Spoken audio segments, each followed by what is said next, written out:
reste en quelque sorte un peu en Israël avec le porte-parole de l'ambassade d'Israël en France, Ren Feder. Bonjour. Bonjour Eva. Ravi de vous retrouver comme chaque semaine dans le Grand Journal sur Radio J. Jean-Noël Barrot, le ministre des Affaires étrangères, l'a dit tout à l'heure, ce matin, sur RTL. Il n'a rien contre vous, il n'a rien contre Israël. Qu'en pensez-vous ? C'était des propos très importants de la part du ministre. Premièrement, les relations entre la France et Israël sont extrêmement importantes. Ce sont des pays et amis, alliés, et qui coordonnent dans plusieurs fronts, plusieurs niveaux.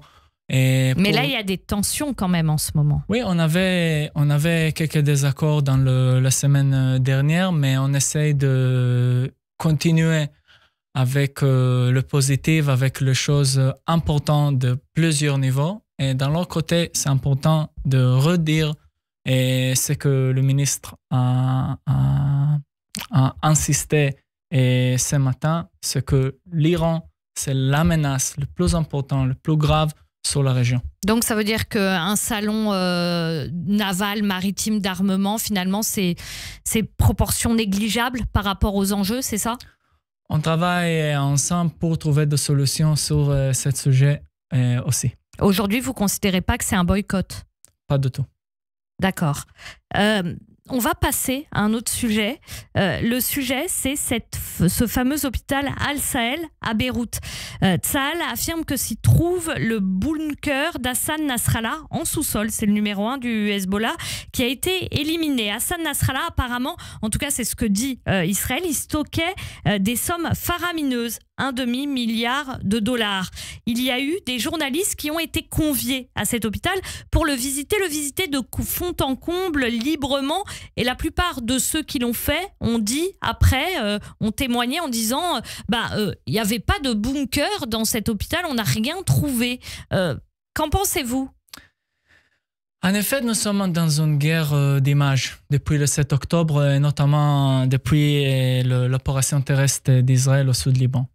Et maintenant, sur ce sujet de l'hôpital, il y a 2 jours, l'armée israélienne a publié qu'il y a ce bunker au-dessous de l'hôpital. C'est très, comme on peut dire, un spectacle un petit peu cynique de rapporter et d'apporter le journaliste dans l'hôpital quand on sait toujours, même avant, qu'il n'y a pas vraiment un chemin en entrée de ce bunker de l'hôpital, mais c'est juste dans un immeuble qui est à côté de cet hôpital. Les journalistes se sont fait berner ? C'est qu'on a vu hier dans un rapport d'une agence média libanaise, c'est que une demi-heure après cette tour, quand le porte-parole de l'armée a publié l'occasion exacte de cette entrée, et ils ont essayé de venir là-bas et ils étaient refusés. Les journalistes. Les journalistes. Et c'est juste le meilleur exemple. Un autre exemple, il y a vraiment une campagne médiatique très forte de Hezbollah. Et on a vu même la semaine dernière que les journalistes occidentaux sont menacés par le Hezbollah de ne pas rapporter ce qu'ils ont vu au sud Liban avec l'armée israélienne. Et c'était le BBC qui a publié ça, mais on sait qu'en même temps, il y a aussi des médias français qui ne peuvent pas faire la même chose à cause de cette menace de Hezbollah. Et ça c'est vraiment un problème récurrent pour Israël. Israël est entouré de pays pas forcément démocratiques, en tout cas pas selon les normes démocratiques qu'on peut avoir en Israël ou en Occident, et entouré également par des groupes terroristes. Les journalistes, ils vont là où peuvent aller par définition, mais ça pose problème. Avec ce type de communication que vous faites sur les bunkers sous l'hôpital, vous pensez que ça aide réellement à rattraper les choses ?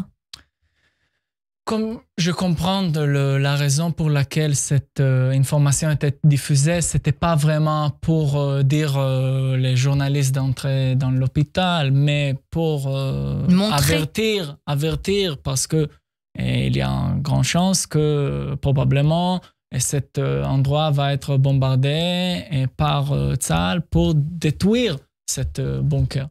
Alors c'était très important d'éviter des pertes civiles, comme l'armée fait et essaye de faire chaque fois. Pour vous, un bunker où il y avait Hassan Nasrallah et où désormais il y a de l'argent qui est stocké, pour vous, c'est une cible militaire, ça, sous un hôpital? Quand cet argent est utilisé par le terrorisme et il y a une chaîne de distribution d'argent complète qui arrive, cet argent, il arrive d'où? Il arrive de l'Iran ou des commerces de drogue dans le sud de l'Amérique du Sud. Du Hezbollah. Du Hezbollah, oui, tout à fait. Et pour vous, donc ça, c'est une cible militaire? Pour nous, quand il y a des cash, d'argent qui est utilisé pour les terroristes, et quand on peut en même temps éviter le perte civile, comme ça l'a fait avec cette alerte, et on peut cibler cette cache pour éviter la continuation de cette guerre. On veut trouver une solution dans laquelle on peut vivre en paix avec la population libanaise.